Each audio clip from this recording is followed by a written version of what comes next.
Hello, നമുക്കിന്നൊരു healthy ആയിട്ടുള്ള oats smoothie തയ്യാറാക്കിയാലോ. ഇത് വളരെ സിമ്പിളാണ്, എന്നാൽ കുറേ ഹെൽത്ത് ബെനിഫിറ്റും ഉണ്ട്. ഇത് ഞാൻ ഇവിടെ എടുത്തിരിക്കുന്നത് റോൾഡ് ഓട്സ് ആണ്. 3 ടേബിൾ സ്പൂണോളം റോൾഡ് ഓട്സ് എടുത്തിട്ടുണ്ട്. റോൾഡ് ഓട്സിൽ ഫൈബർ കണ്ടൻറ്റ് ധാരാളം ഉണ്ട്.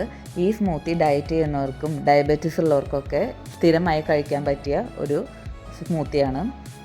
ഇത് നമ്മൾ നന്നായിട്ടൊന്ന് കഴുകി ഒരു 5 മിനിറ്റ് നേരം നന്നായിട്ടൊന്ന് തിളപ്പിച്ചെടുക്കണം.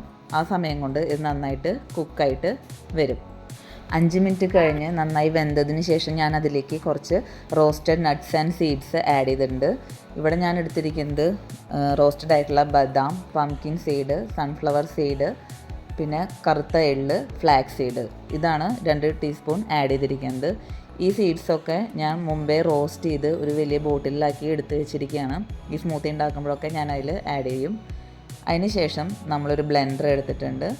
നമ്മൾ ഇത് ചൂടാറിയതിന് ശേഷം ബ്ലെൻഡറിലേക്ക് ഇട്ട് ഇത് ചൂടാറുമ്പോൾ നന്നായിട്ടൊന്ന് കട്ടിയായിട്ട് വരും. അപ്പോൾ നമ്മൾ ആവശ്യത്തിന് വെള്ളം ചേർത്ത് നമുക്ക് എത്രയാണോ കൺസിസ്റ്റൻസി വേണ്ടത് അത്രയും വെള്ളം ചേർത്ത് നമ്മളൊന്ന് ബ്ലെൻഡ് ചെയ്തെടുക്കണം. ഇത് അതിന് ശേഷം ബ്ലെൻഡ് ചെയ്തതിന് ശേഷം നമുക്കൊരു ഗ്ലാസ്സിലേക്ക് ട്രാൻസ്ഫർ ചെയ്യാം. നമുക്കത് ഗാർണിഷ് ചെയ്യാനായിട്ട് വേണമെങ്കിൽ കുറച്ചും കൂടെ നട്ട്സ് അതിലേക്ക് ചേർക്കാവുന്നതാണ്. പക്ഷേ ഞാനിവിടെ ചേർക്കുന്നില്ല, നമ്മൾ ഓൾറെഡി ധാരാളം നട്ട്സിൽ ഇട്ടിട്ടുണ്ട്. പിന്നെ കുട്ടികൾക്കൊക്കെ കൊടുക്കാനാണെങ്കിൽ നമുക്ക് മധുരം ആഡ് ചെയ്യാം.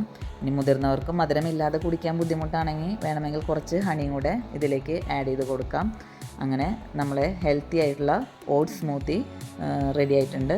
ഓട്സ് ഇഷ്ടമുള്ളവർക്കൊക്കെ ഇത് തീർച്ചയായിട്ടും ഇഷ്ടപ്പെടും. വീഡിയോ ഇഷ്ടമായാൽ എല്ലാവരും ലൈക്ക് ചെയ്യുക, കമൻറ്റ് ചെയ്യുക, ഷെയർ ചെയ്യുക, സബ്സ്ക്രൈബ് ചെയ്യുക. Thank you.